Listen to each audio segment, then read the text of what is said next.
So, Team USA basketball is back. It is back. And this is another camp, which means you're going to be getting every bit of content possible from this camp, from this channel. Because who knows what's going to happen to this channel when the WNBA goes. The NBA channel is going to be back up and running, especially around draft time, around playoff time. I'm just a little bit, preoccupied with all this stuff and moving and getting my house ready, so it's a bit of a tough one to move on, but it's going to be an interesting one. I wonder what is going to all happen when the WNBA is gone and Project B, and by the way, Project B with this whole war situation might not end up happening. I think quite a few of their spots are in areas that I don't know if you could really, or don't know if they were going to want to have Project B tournaments in those areas at the minute, but who knows what's going to happen with that. But yeah, so Team USA, it is an interesting one because we all joked about, Caitlin Clark being the lone wolf. And ironically, all the players are in a line and Caitlin Clark is standing behind. But it does seem like, Caitlin Clark has we all thought, Sonia, Cam Brink, all of these players that Caitlin Clark had been on Team USA's with in the past. So, what are we doing? View post. There you go. And Caitlin Clark hadn't been seen. They're all gone. So, if you're looking who's coming in, so it's Angel Reese starting off, coming in by herself. Sue Bird is the next person in. Kalia Copper. Chelsea Gray dancing in. Jackie Young. Just chilling, not looking anywhere near the camera. Mo Billings, Dearica Hamby, Ray Burrell, four of them walked in there. And then it is Paige Bueckers walking in, but Caitlin Clark immediately walking in behind Kelsey Plum as the last people to walk in, as Kelsey Plum's trying to chat with her. And it's one of those things where I have a feeling at this camp, don't ask, I'm going to be real. I think they're smart enough. You can see in the matchups, I think that they're going to be running Kelsey Plum and Caitlin Clark as the point guards. Because I think at this point, anyone who knows basketball, and look, I don't know about Carl Lawson, but if you know basketball, at this point in Chelsea Gray's career, she's a shot creator, which she does at an elite rate. That's not a knock on Chelsea Gray saying that she's a shot creator at this point in her career. She can get buckets. What she can't really do is initiate the offense. What she can't do is push the pace. What she can do is she can run the pick and roll. She can be realistically, Chelsea Gray can be a heliocentric Luka Doncic type point guard. But what she can't be is this run the show Tyrese Halliburton type point guard. And I know a lot of people want to say Caitlin Clark is heliocentric, but that's kind of in the half court. For Team USA, what my expectation for Caitlin Clark would be is Magic Johnson.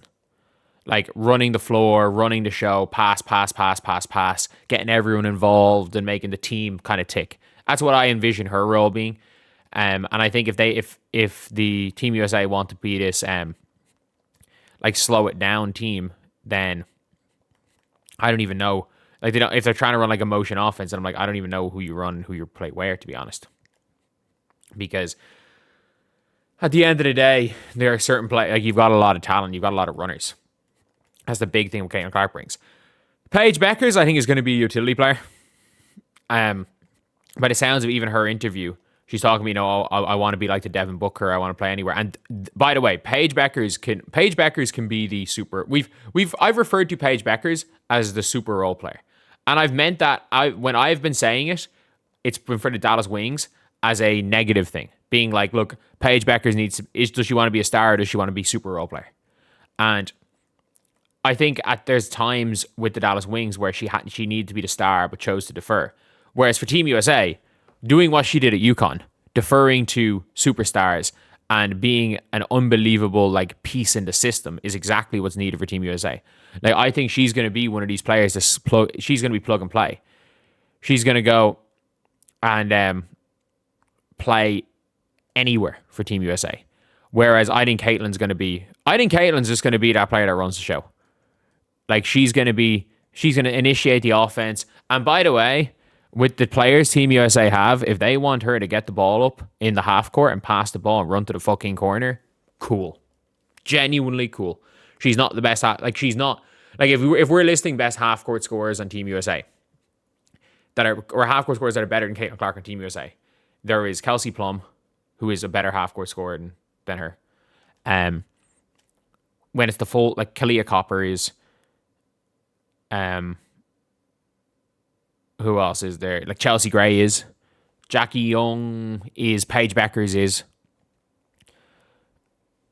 Maybe that might be it for this type of lineup. But like when the full team is there, when Aja and stuff are there as well, and you're like, okay, a lot of these players do certain things in the half court better, but it's like the full court, what Caitlin Clark's gonna be able to do, setting up everything, is gonna be they're gonna be a nightmare. Like Caitlin Clark's biggest strength is not her, and this is the one thing that people don't realize is like people are like Angel Reese. They're like, oh, she just has this eye for ball. No, she processes the game quicker. Like, and by the way, this is not like a knock on other players, but in my opinion, the two fastest players are processing the game. And it's not just, oh, can they see a pass? Do they know can they see a pass? Or can they make a good pass and a quick read? I think in terms of game processing, Angel Reese and Caitlin Clark are the two fastest processors of the game. Like, Angel Reese in a way of that rebounding. Like, Angel Reese has position on you before a shot's even gone up. Before the shot's even gone up, the way she seals, the way she can anticipate where a ball is coming, the way she can anticipate two passes ahead, a ball's going here, here, here, and the shot's coming here. Like, the way she can anticipate that is genuinely like savant-like. And when it comes to Caitlin Clark's not, when she's making these reads, like she's dribbling right, and her thing is like, this defender goes here, this defender goes here, my teammate's going to be here, here, here. Like, even in transition, the way she can just anticipate where players are going to be. And a lot of Caitlin Clark's turnovers are dead ball turnovers. And this is one thing why I don't hate the turnovers so much, is because a lot of Caitlin Clark's turnovers are dead ball turnovers where her and her teammates just aren't on the right page. But if it's not a dead ball turnover going straight out of bounds, it's a guaranteed 2 points. A turnover, or a pass at least a turnover that has like a freaking 50-50 chance of being a score or a turnover, gives you 1 point per possession, which at the WNBA level is worth doing. An action that gives you a 1 point per possession, as well as that, takes away your opponent's ability to run the break, which helps. Like, if they can't run the fast break, that definitely helps, because it's a dead ball turnover in terms of your defense. And if it's a greater than 50% chance, you make that pass every time. By not making that pass to keep your assist number down low is not efficiency. It's not efficiency. It's, you got to weigh up risk versus reward. And that's one of the things where I'm like, this is where box score watchers don't understand basketball. And it's like, you weigh up risk versus reward. And I think there are games where Caitlin Clark's done a horrendous job of it, where she has made some big risks and not really weighed up the risk reward properly. But I think the majority of the time she's good at it. And I do think that these two are probably the most likely to play at the point guard position. And like, if you're Kelsey, like a lot of these players, people are like, oh yeah, you know, players are buddy with each other, Team USA camp. Yeah, they're supposed to be. They're supposed to be. Like, I've always talked about everyone talks about what is probably the most iconic example of players letting club rivalry affect the national team, affecting it negatively. So in football, if you look at a lot of the national teams, and you can even see it realistically on the men's side at times in basketball, and that, like, there are times people let that rivalry that they have get in the way of, you know, playing with each other. And in football, when teams go back to their national teams, that's for them like their biggest honor. That's what they want to do, is they want to play for their national team. And it doesn't matter what club you are, everyone from all these national teams get together. But for the English national team in the 2000s, it was known as the Golden Generation. But it was one of the top leagues in the world. It was probably, if we're being real here, a team was probably like almost a third, maybe 2/3 of the team were made up of Manchester United, Liverpool, Arsenal, Chelsea. That was nearly everybody on the team was made up of those players from those teams. So what ended up happening was those players stayed in their own cliques on the team, only stayed with their teammates. And it affected, like, didn't even speak to the others. It affected how they played. So Team USA don't want to do that. So you're going to be seeing a lot of WNBA rivalry players you're going to see a lot of the times them in certain lineups being very friendly. We're trying to work together. And like, you are not, with the way this Team USA works, and a lot of people are like, oh, Caitlin needs to beat out Paige for spot. It doesn't work like that. It actually doesn't work like that. It's going to come down to who plays well together, what lineups work, and you beating your man you beating your matchup makes no difference whatsoever to the outcome of whether or not you make the team. Like, realistically, especially when it comes down to it with Caitlin fans, it doesn't matter how Angel Reese gets on in this camp. It depends on who plays best against Spain. And realistically, Aja may not play in the World Cup. Fee may not play in the World Cup. Stewie probably will play in the World Cup. But like, there are going to be players that don't play in the World Cup. Like, Shakira Austin made the last World Cup squad. So if we're being real here, there's going to be players that don't play in the World Cup. And if you're not going to play in the World Cup, it's at a stage then where, okay, the people that are in the World Cup have to show out. So if Angel Reese goes and plays really well in the World Cup, she's going to make the team, no doubt about it. And I think Angel Reese is close to being a guarantee. But you can see it anyway when it comes down to it, the players that you can see what positions are and what matchups are by who the Team USA are putting against each other. And it seems in a lot of scenarios, like even at the last camp where Kelsey Plum and Caitlin Clark are guarding each other, I do feel like that is what they're going to be doing as their primary point guards. I do feel like the two of them are more than likely, when it's all said and done, going to be the primary point guards of this Team USA team. That would be my guess. Like, I do think that obviously when it comes down to it, there's it means like they might end up playing with two combo guards. But we've seen a lot of Chelsea Gray guarding Paige Bueckers, and we've seen a lot of Caitlin Clark on we've seen a lot of Chelsea Gray guarding Paige Bueckers, and we've seen a lot of Chelsea Gray with Paige Bueckers. But we haven't seen Caitlin really match up to Chelsea Gray. We've seen very little of Caitlin be matching up to Paige Bueckers. We've seen a lot of Caitlin Clark with Kelsey Plum.